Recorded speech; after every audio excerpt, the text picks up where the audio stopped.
नमस्कार।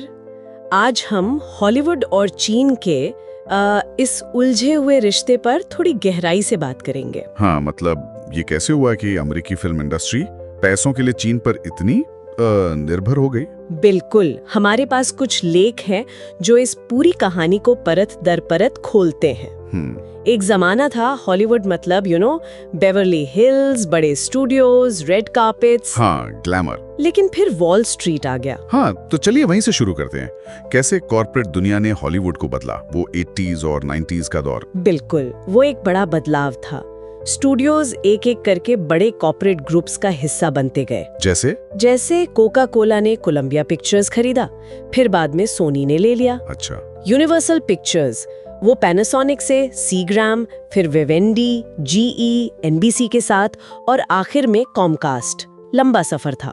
और Paramount, Warner brothers. Paramount Viacom का हिस्सा बना और वार्नर कम्युनिकेशंस टाइमिंग के साथ जुड़कर टाइम वार्नर बन गया। तो मतलब ये बड़े स्टूडियोज असल में बड़ी कंपनियों की छोटी मछलियां बन गए। सही कहा, बिल्कुल। और यहीं से सारा खेल बदला। अब उन पे दबाव सिर्फ अच्छी फिल्में बनाने का नहीं रहा, तो फिर किस चीज का दबाव था? शेयर होल्डर्स को खुश रखने का, लगातार मुनाफा दिखाने का।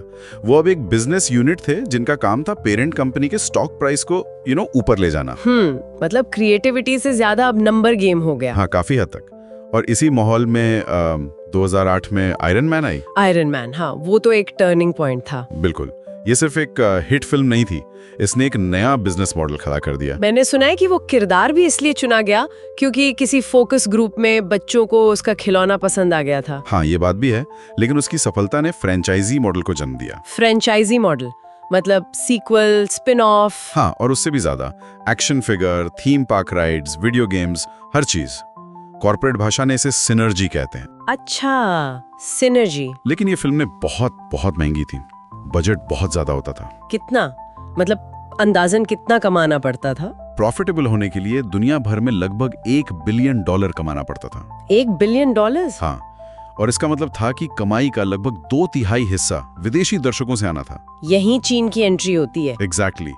चीन जैसा बड़ा बाजार अब सिर्फ अच्छा नहीं बल्कि जरूरी हो गया था। उसी समय एक और चीज हो रही थी, टीवी बदल रहा था। हाँ, ब्रेकिंग बैड जैसे शोज आ रहे थे, हाई क्वालिटी ड्रामा। बिल्कुल, गंभीर कहानियां अब छोटे पर्दे पर थी।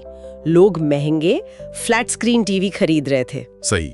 तो सिनेमा घरों में, खासकर अमेरिका में, दर्शकों की संख्या बढ़ नहीं रही थी, वो स्थिर हो गई थी। और फिर एक और झटका लगा, डीवीडी मार्केट। हो हाँ, वो तो बहुत बड़ा झटका था। एक समय डीवीडी हॉलीवुड के लिए सोने की खान थी। हाँ, मैंने पढ़ा था 2006 में पीक पर था शायद। बिल्कुल। 2006 में बिक्री $24.1 बिलियन थी।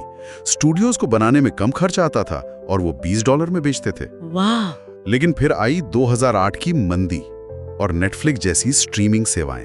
तो लोगों ने खरीदना बंद कर दिया। हाँ, खरीदने के बजाय किराए पर लेने लगे या सीधे स्ट्रीम करने लगे।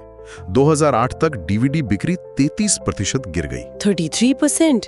या काफी ज्यादा है। हाँ, और डिज्नी जैसी कंपनी की कमाई तो 64% तक गिर गई थी उस दौरान। तो हॉलीवुड को एकदम से पैसों की जरूरत आन पड़ी।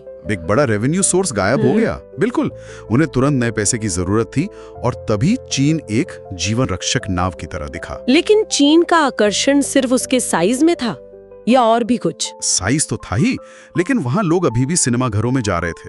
वो एक ग्रोइंग मार्केट था। पर चीन में घुसना आसान नहीं था, है ना? वहाँ अपने नियम हैं। बिल्कुल, उसकी कीमत चुकानी पड़ी। डिज्नी को शंघाई में थीम पार्क बनाने के लिए बड़े समझौते करने पड़े। जैसे कि उन्हें चीन में डिज्नी चैनल लाने का अपना प्लान छोड़ना पड़ा। पार्क में 57% हिस्सेदारी चीनी सरकारी कंपनियों को देनी पड़ी। 57%? मतलब मेजॉरिटी स्टेक। हाँ, और तो और चीनी अधिकारियों ने राइड्स को मंजूरी देने का अधिकार मांगा और कहा कि पार्क में बुजुर्गों के लिए एक बगीचा भी बनाओ। अच्छा, ये तो काफी शर्तें थी। और ये सिर्फ डिज्नी की कहानी नहीं थी, दूसरे स्टूडियोज ने भी इसी तरह के समझौते किए। किरदारों में बदलाव, कहानियों में फेरबदल। हाँ बिल्कुल, जैसे डॉक्टर स्ट्रेंज में ओरिजिनल कॉमिक्स में एक तिब्बती मंक था, उसे फिल्म में सेल्टिक बना दिया गया ताकि चीन नाराज ना हो जाए। एग्जैक्टली। कई बार तो स्क्रिप्ट सेंसरशिप के लिए पहले ही भेजी जाने लगी। और ये सब उस समय हो रहा था जब चीन खुद 2008 बीजिंग ओलंपिक की तैयारी कर रहा था। हाँ, वो दुनिया को अपनी नई शक्ति और खुलापन दिखाना चाह रहा था, भले ही वो उसी 93 स्क्वायर के पास हो रहा था जहां 1989 में वो घटनाएं हुई थीं। ओलंपिक की तैयारी, जैसे मौसम को कंट्रोल करने की कोशिश, ये सब चीन की महत्वाकांक्षा दिखा रहा था। हॉलीवुड के लिए ये एक ऐसा बाजार था जिसे वो नजरअंदाज नहीं कर सकते थे, चाहे कीमत कुछ भी हो। तो अगर हम इसे समेटें, कॉर्पोरेट दबाव, बहुत महंगी फ्रेंचाइजी फिल्मों की जरूरत और डीवीडी मार्केट का बैठ जाना, हाँ, इन सब ने मिलकर हॉलीवुड को चीन की तरफ धकेल दिया। लेकिन इस निर्भरता का मतलब हुआ समझौतों का सिलसिला। बिल्कुल। हॉलीवुड, जो कभी अमेरिकी संस्कृति का एक्सपोर्टर माना जाता था, अब कहीं ना कहीं सेंसरशिप का इंपोर्टर बनता दिख रहा है। कहानियों को एक खास बाजार के हिसाब से ढालना पड़ रहा है। और यहीं पर एक बड़ा सवाल उठता है ना, जब दुनिया के सबसे शक्तिशाली कहानीकार मतलब हॉलीवुड ऐसी कहानियां कहने से कतराने लगे जो सत्ता को चुनौती देती हैं या जो थोड़ी असहज करने वाली हो, तो क्या हो जाता है? हाँ, क्या सिर्फ मनोरंजन के मायने बदलते हैं या कुछ और भी दांव पर है? बिल्कुल। इसी सवाल पर सोचने के लिए छोड़ते हैं। आज के लिए इतना ही।